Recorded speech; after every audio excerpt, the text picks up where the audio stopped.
LiSTNR production. A warning. This episode contains references to violent crime. Welcome to Crime Insiders Forensics. For those joining us for the first time, my name's Kathryn Fox. I'm a former GP, crime author and screenwriter. I'm enthralled by forensics and have spent thousands of hours researching for books and screenplays. So I thought, why not turn my research into a podcast? Every week, you'll be joining me in discovering how forensic science is helping solve high-profile crimes in Australia and around the world. This week, how the forensic analysis of soil is helping solve high-profile Australian crimes and providing hope in all but forgotten cold cases. We analysed mud particles in a pyjama top from a young girl that had been snatched from her bedroom and never found.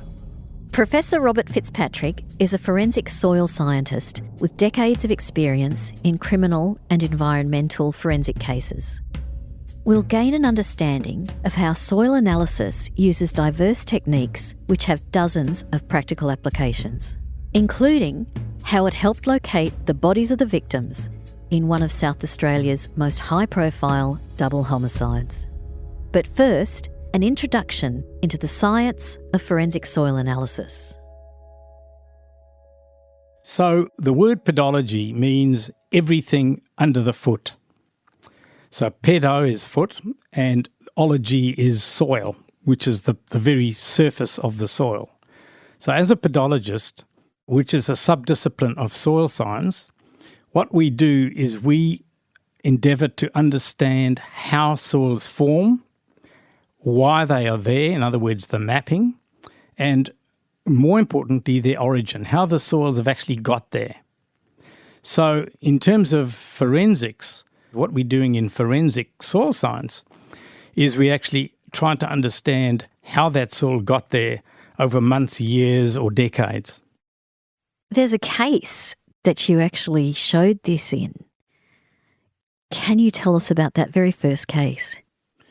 So the very first case we did in year 2000 was now a pretty famous case called the Matthew Holding case, where Matthew Holding had disappeared. His father had found the family car missing.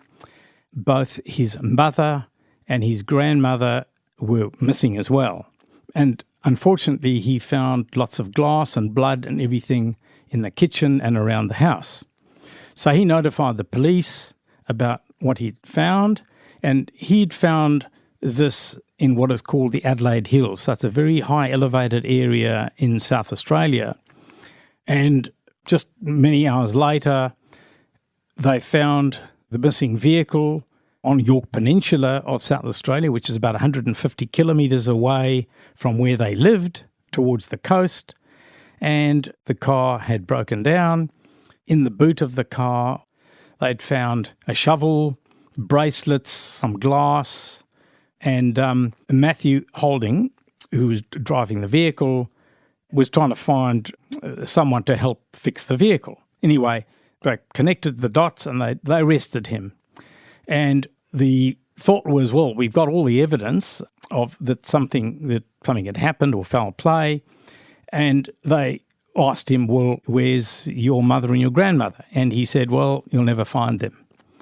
So the police assumed that the missing bodies or the missing persons were on York Peninsula, 150 kilometres away. So they spent several days searching the York Peninsula coastline and so on, and eventually gave up because they couldn't compare the soil that was on the shovel with the soil that was there. So in a sort of an emergency, they called me in. They asked me to look at the shovel, and very quickly I could see that, in fact, the soil, just based on looking and very simple testing, certainly did not come from the York Peninsula, which is a very arid zone part of South Australia. It appeared to us that the soil, and by knowing the different shapes of the particles, the colour of the soil, that it definitely came from a very high rainfall area and was very likely to have come from a quarry or even a mine. So that immediately then they engaged me to assist them to try and find out where we could possibly find the missing persons. So I assisted the police in using soil maps that we had of the high rainfall areas of South Australia. We looked at the geology, we looked at where all the quarries were, the mines were, and I went on searches with the detectives. And at some stage, we had close to 30 detectives working on this job. I can recall sitting in a big conference with these detectives, and I said to them, look, I'm certain it would come from a quarry, and it would be a wet area in a quarry, because looking at the shovel, it had been compacted and the shovel had already started rusting around the edges. And it was obviously wet when the person had banged the soil down on certainly the back of the shovel. And I then said to them, well, look, we've got to do more searching of the quarries. And we had already done that and identified a few quarries. And I can recall them saying to the lead detective, that, look, it's not going to happen. And we then went to these very wet quarries. We visited most of them, and we visited this one wet quarry. And I sampled the soils in the surrounding areas of the quarry, took the soils back to the laboratory, and I compared them visually with the soil from the quarry and the soil from on the shovel. We then X-rayed the soil on the shovel, and we X-rayed the soil from the quarry.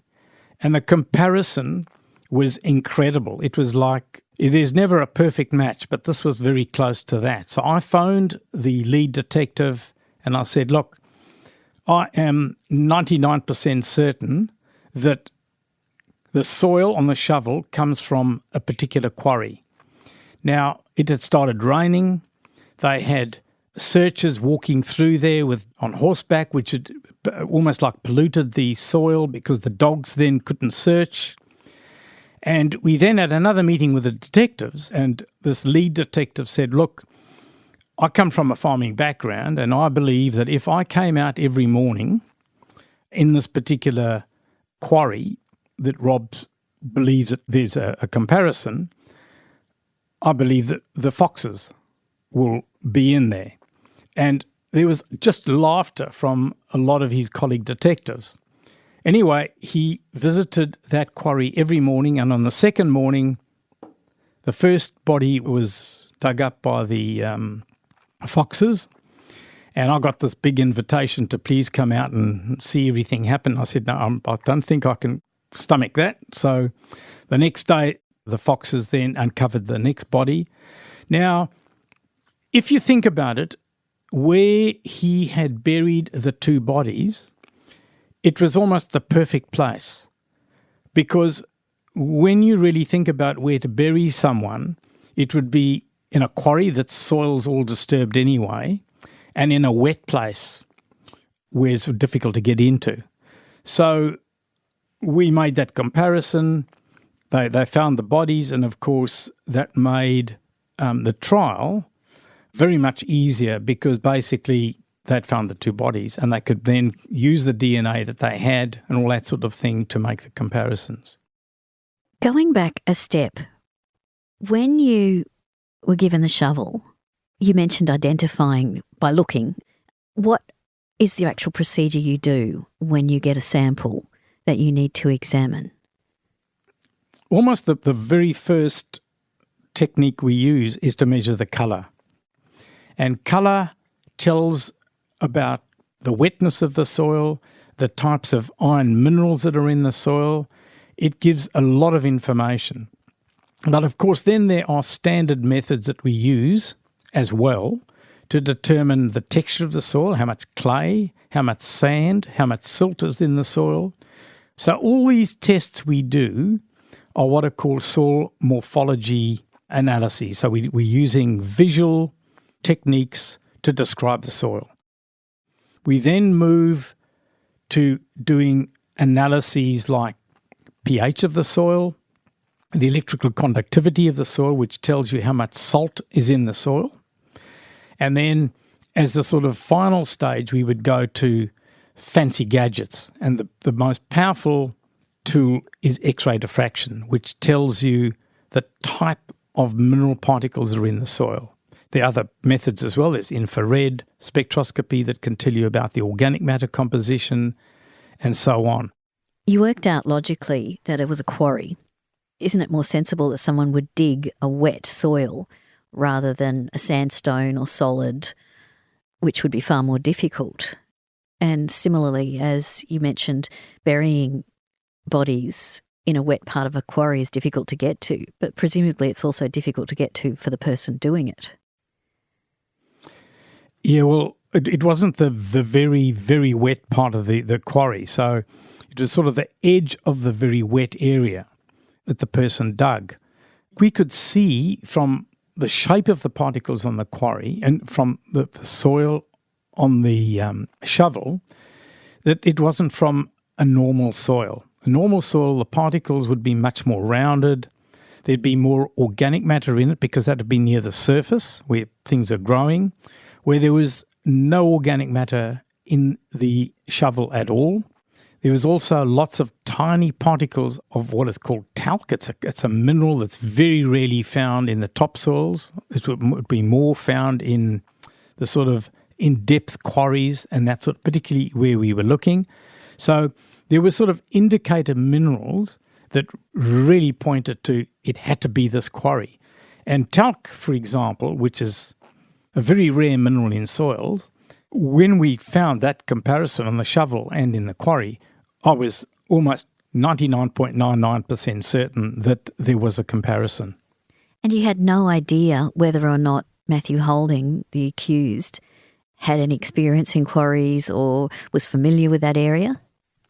No, I didn't at all. But he didn't live, from what I understood, I think he'd driven his motorbikes or vehicles and stuff in and around these quarries, which was nearby his home in the Adelaide Hills.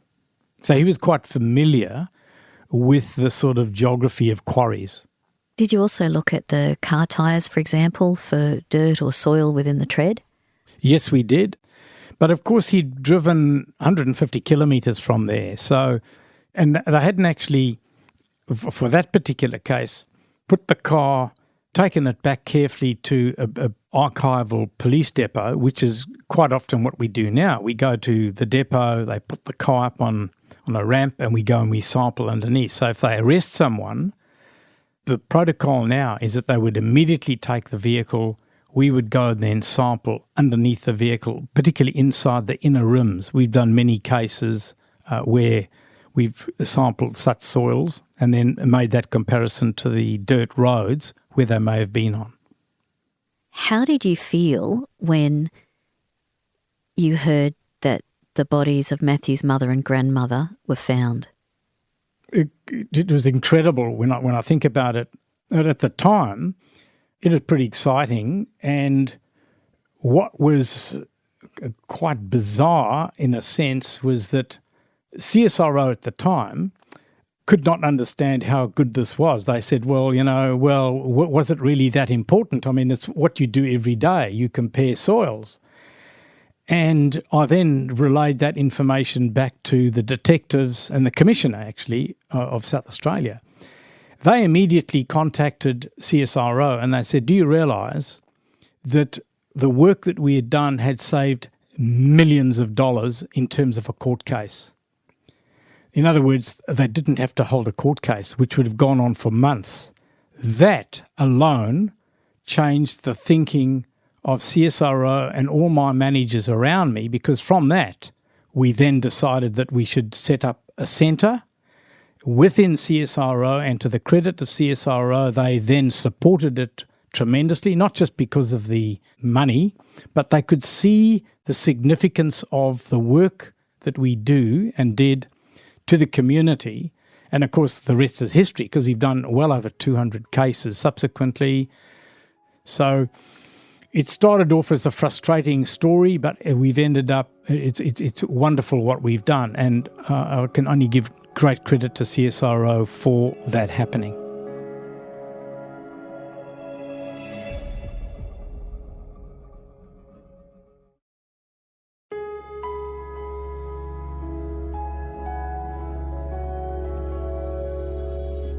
In terms of size of specimen or evidence, how much do you need? You require a certain amount of DNA and they're able to get smaller and smaller, but again, it degrades and over periods of time and weather and circumstances. Is that the same with soil? Are you getting more and more sensitive to getting smaller specimens, or do you need a decent-sized specimen to be able to analyse it? So when we first started doing the soil forensics work, you usually would ask for as much soil as we can get. Well, we still do that.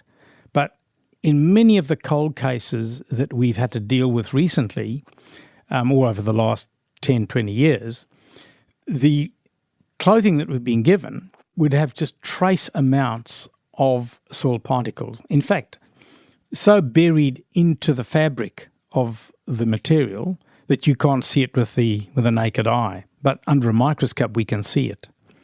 So what we've actually developed in our X-ray diffraction laboratory, and I'm extremely privileged to work with outstanding mineralogists, X-ray specialists, and without them, I could not do the work. So we've done 2 cases where we've actually could see under a microscope these particles.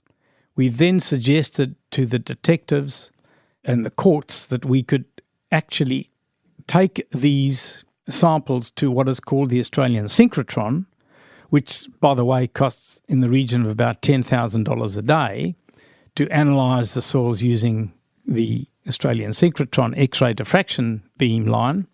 And what that enables you to do is to X-ray tiny little particles very quickly and very accurately.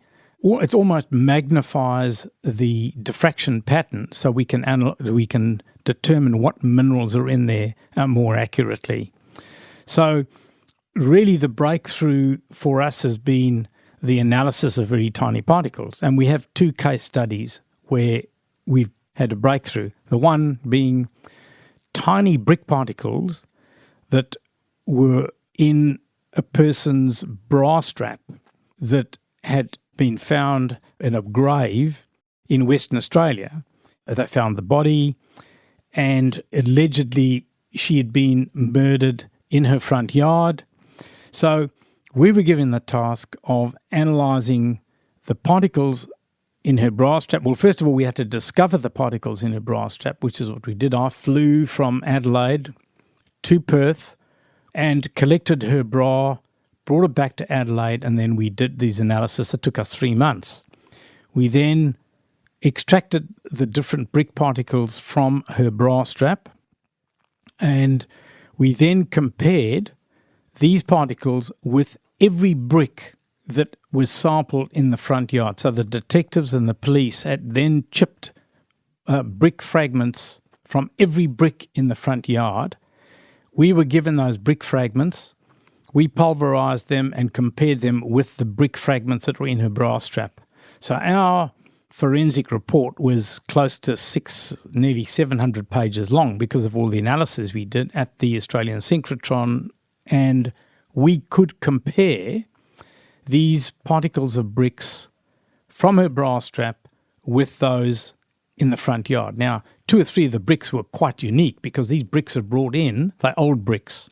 So it's almost a unique patch of bricks that are in her front yard. It would be almost impossible to duplicate that brick pattern in any other backyard or front yard anywhere in the world. So we could make that comparison, and that was a judge-only case that was presented in the courts in Western Australia, and the judge had agreed with our analyses that the particles that were found on her bra strap did come from that front yard. So the connection of being able to say that she'd been dragged, I could not give that evidence in court because I'd never done dragging experiments. And they could not prove without doubt that, in fact, the person had committed the murder. So the person actually was not ever committed, but the judge did make the decision or assessment that she was murdered in the front yard. By who? We don't know. There's an interesting additional story to this, because at that particular time, a PhD student was starting her PhD and she was fascinated by this case. So she decided with our co-supervisors that her PhD project would be to study brick particles and soil particles on bras and bra straps. So she wrote 5 papers on bras, and she did these dragging experiments, which meant we published work, which meant that a case 3, 4, 5 years later in which I had to give evidence on transference of particles into a pyjama top that was part of a cold case permitted me to give that evidence in court and write it in my report. So I actually conducted transference experiments on a pyjama top from mud, and based on her PhD thesis, to analyse very tiny particles. Again, we did that in the synchrotron. We analysed mud particles that were entrapped in a pyjama top from a young girl that had been snatched from her bedroom in Adelaide and never found. But DNA, 35 years later, did identify the person, and a court case was then established based on the DNA and circumstantial evidence that the person was likely to have buried her in a particular estuary in South Australia, which we had samples for, so I could compare those samples with the samples on her pyjama top that was found. So I was able to give evidence in court for that cold murder case, first of all comparing the particles from that particular estuary with the particles in her pyjama top. But in addition to that, we could then give evidence that the particles were forced within the fabric, which meant the pyjama top had been forced into mud. And I could not have done that if I hadn't have actually worked with a PhD student in doing transference experiments. To clarify, was the body found or was the pyjama top found? The pyjama top was found, but the body was never ever found.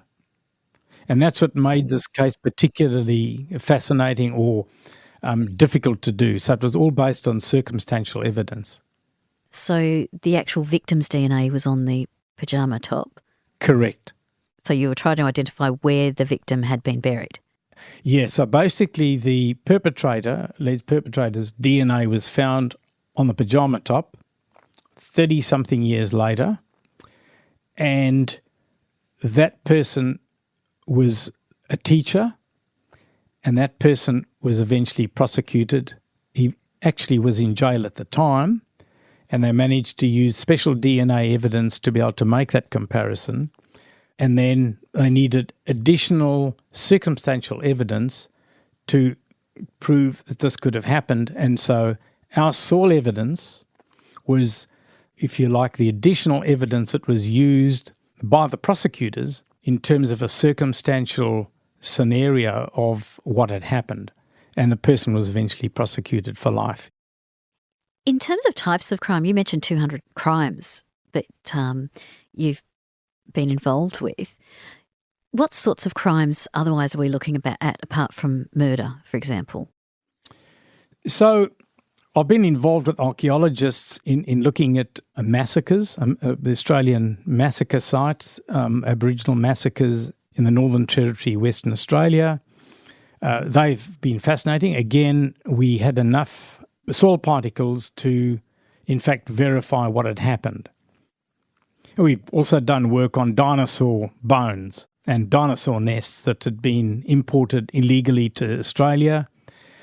And they discovered these dinosaur nests. And, of course, the people who purchased them said, well, they don't come from China, which is where they were likely from, and it's illegal to purchase any dinosaur bones or nests from China. Does the nest involve the eggs? The eggs as well, yes. Dinosaur eggs, dinosaur nests. So what we did was through our colleagues, mineralogist colleagues at the South Australian Museum, the Victorian Museum, we could get examples of dinosaur eggs and nests from China. The particular people that had purchased them said, oh no, they come from the USA, where you're allowed to purchase dinosaur nests and eggs. So we got from the museum, we could actually get samples from the USA, and we would then make the comparison, we'd x-ray them, and we could prove definitively that in fact they would have come from Henan province, China, because the mineralogy of that particular province is pretty unique, and when you compare it to what's in the USA, they're completely different. So we could again assist. In this case, it happened to be the Australian Federal Police who is doing the work to verify that, yes, they were dinosaur eggs from Henan province, China. Rob, I was astonished to discover that you had a top secret security clearance for your jobs involving counter-terrorism. How on earth do they work? So I have top secret security clearance mainly to work with the Australian Federal Police that are primarily involved in counter-terrorism cases across the nation. And essentially what that means is that when I'm involved in a counter-terrorism case, I'm notified of that. And then if I'm presented with some evidence that they want me to give judgment on, I'm not held to account in a court of law if, in fact, I'm proven wrong. So, for example, they'd give me a garment to look at. It's mostly a shovel or an implement where digging has occurred, and they'd say to me, where do I think anywhere in Australia would the soil might have come from? So I would look at it and I'd say, well, it could come from the arid zone. It could come from nature reserve in Sydney, for example. It could come from a farming area in South Australia, for example. I could give that type of judgment, and that would then assist the police in their search. Very rarely I'd be called out to assist them with the search. I have done that. I've had flown to various places and I'd assist them with the search.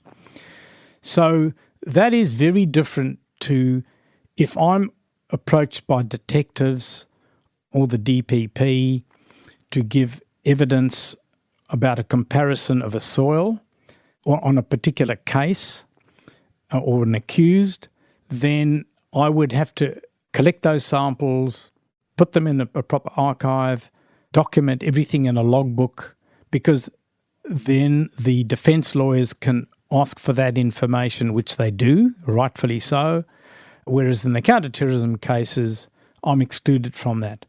But of course, if a counter-terrorism case goes to court and I then have to accumulate evidence, and I've done that, that then turns into a proper court case, and I do then have to keep notes and that sort of thing and be very accurate. So there is a slight difference in my initial call to give them some advice on a counter-terrorism case that it would involve soil evidence.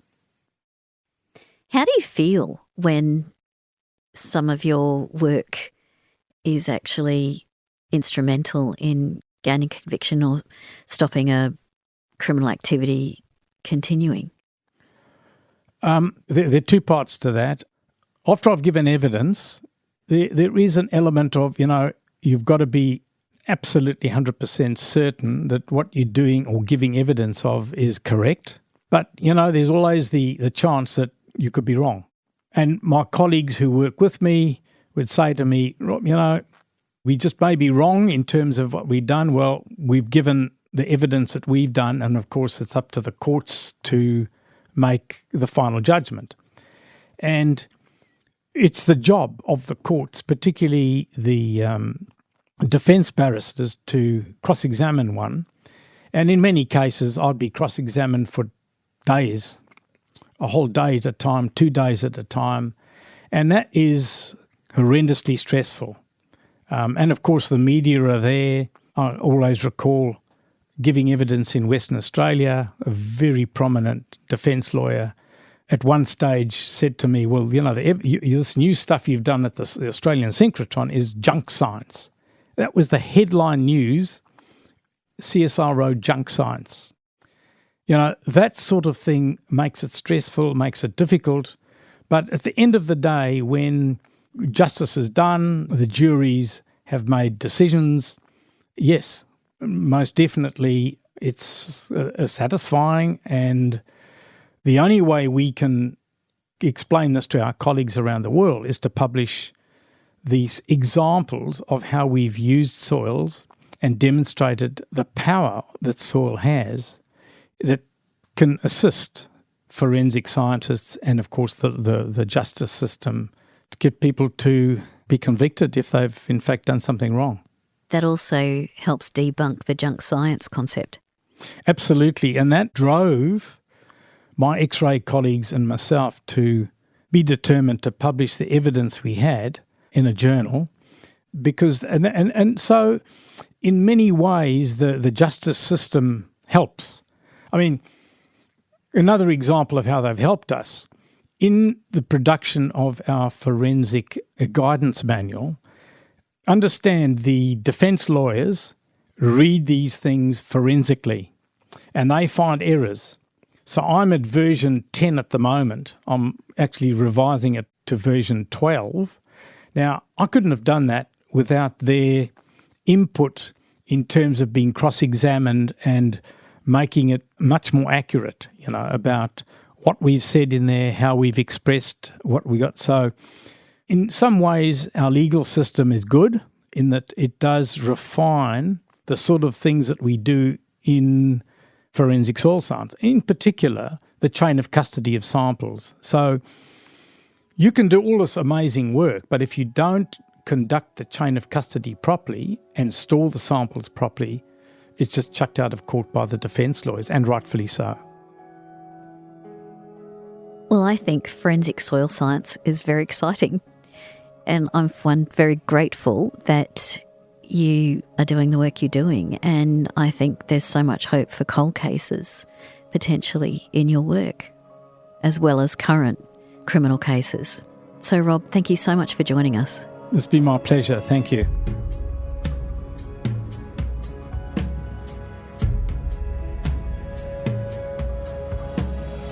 Crime Insiders Forensics is a LiSTNR original production.